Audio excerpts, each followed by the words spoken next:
फरमा करना ला इलाहा इल्लल्लाह मुहम्मदुर रसूलुल्लाह को कसरत, यानी एक अल्लाह से होना, मखलूक से कुछ ना।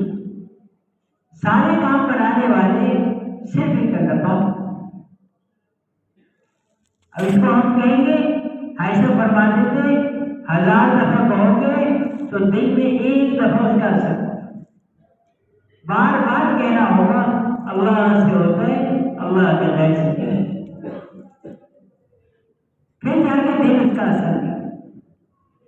फिर हमारा मसला आएगा फौरन अल्लाह की तरफ मुतवज्जो। एक रिवायत में आता है, जब आदमी गुनाह करता है, जब आदमी गुनाह करता है, उसकी वजह से उसकी ईमानी कुव्वत, उसकी नूरानी कुव्वत खत्म कर दी जाती है। एक रिवायत में आता है, जब आदमी गुनाह करता है, उसकी वजह से